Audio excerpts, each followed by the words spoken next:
ইসলামের বিরুদ্ধে পৃথিবীতে যেসব মুভি বানানো হয়েছিল সেগুলোর মধ্যে ডেনমার্কের কয়েকজন ইসলাম বিদ্বেষীদের তৈরি করা ফিতনা মুভিটি অন্যতম। মুভিটি নেদারল্যান্ডে বানানো হয়। এই মুভিতে বিশ্বনবী হজরত মুহাম্মদ সাল্লাল্লাহু আলাইহি ওয়াসাল্লাম ও ইসলাম সম্পর্কে ভুল ধারণা দেয়া হয়েছে এবং ইসলাম ও কুরআনকে সহিংসতার সঙ্গে জড়ানো হয়েছে। এই ফিতনা মুভিটির নির্মাতা এবং একসময়ের ইসলাম বিদ্বেষী ডাচ ওই নেতার শেষ পরিণতি কি হলো আজকের এই ভিডিওতে তা দেখানো হবে।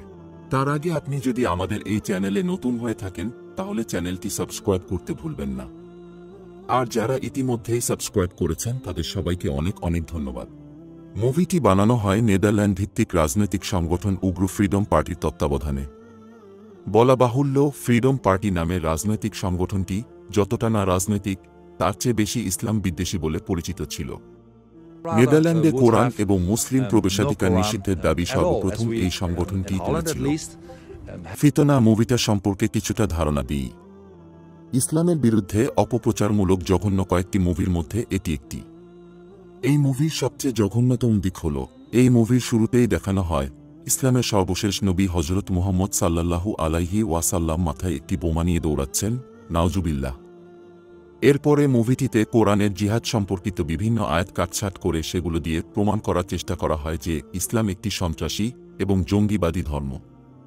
সেই মুভিতে বিতর্কিত 9/11 এর ঘটনাকেও প্রদর্শন করা হয়। মুভিটা মুক্তি পায় 2008 সালে। উগ্র ফ্রিডম পার্টি এর প্রতিষ্ঠাকালীন সময় থেকে যে কয়েকজন নেতা এই সংগঠনকে সামনে থেকে নেতৃত্ব দিয়েছিলেন, আর্নল্ড ভ্যান ডুর্ন তাদের অন্যতম। এই লোক ছিলেন প্রচণ্ড রকম ইসলাম এবং মুসলিম বিদ্বেষী। ফিতনা মুভিটা তৈরি এবং এর প্রচার প্রসারেও আর্নল্ড ভ্যান ডুর্ন এর ভূমিকা ছিল ব্যাপক। কিন্তু মজার ব্যাপার হচ্ছে প্রচণ্ড ইসলাম ও মুসলিম বিদ্বেষী এই লোক 2012 সালে ঘোষণা দিয়ে ইসলাম গ্রহণ করে ফেলেন। আল্লাহ তাকে কবুল করুন। এই মুভিটা তৈরির পরে একটা হিতে বিপরীত কাণ্ড হয়। দেখা গেল এই মুভি দেখার পরে প্রচুর সংখ্যক অমুসলিম ইসলামের প্রতি আগ্রহী হয়ে ওঠে এবং তারা ইসলাম এবং মুসলিমদের ব্যাপারে রিসার্চ শুরু করে। আর্নল্ড ভ্যান ডুর্ন ছিলেন তাদের একজন। ইসলাম নিয়ে যখন তিনি নিরপেক্ষ গবেষণা শুরু করলেন তখন তিনি দেখলেন যে এতদিন তাদেরকে ইসলাম নিয়ে যা যা জানানো হয়েছে এবং দেখানো হয়েছে তা আদতে অপপ্রচার। ইসলাম কোনো সন্ত্রাসী ধর্ম নয়, জঙ্গিবাদী ধর্ম নয়। ইসলাম একটি শাশ্বত পরিপূর্ণ জীবন বিধান। ইসলামের প্রতি আসক্ত হবার পরে যখন তিনি পুরো দমে ইসলাম নিয়ে পড়াশোনায় নিমজ্জিত হন তখন 2011 সালে ফ্রিডম পার্টি ভেঙে যায়। 2013 সালে তিনি মক্কায় যান হজ করার জন্য। সেখানে সৌদি গেজেটকে দেওয়া এক সাক্ষাৎকারে আর্নল্ড ভ্যান ডুর্ন বলেন, হজ পালনের সময় তিনি প্রশান্তি অনুভব করেছেন। তিনি বলেছেন, আমি নিজেকে খুঁজে পেয়েছি এই বিশ্বাসীদের, হাজিদের হৃদয়ের। আমি আশা করি তোবার পর অনুতাপে ঝরে পড়া আমার চোখের পানি আমার সব পাপ ধুয়ে ফেলবে। ডুর্ন যখন এই আশাবাদী মন্তব্য করছিলেন তখন তার চোখ বেয়ে ঝরে পড়ছিল অশ্রু। আল্লাহ তাকে কবুল করুন।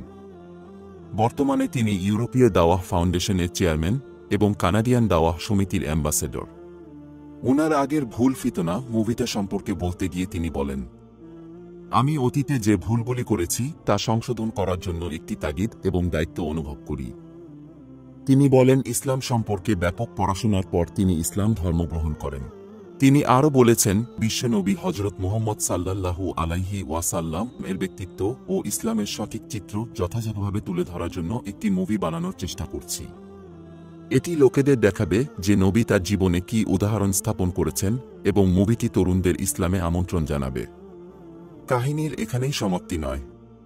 বাবার ইসলাম গ্রহণের পরে বাবাকে পুরোপুরি পাল্টে যেতে দেখে ওনার 22 বছর বয়সী ছেলেও ইসলাম গ্রহণ করে। বাবার পরিবর্তন সম্পর্কে বলতে গিয়ে ওনার ছেলে বলল, আমি আমার বাবাকে ইসলাম গ্রহণের পর আরও শান্তিতে থাকতে দেখেছি।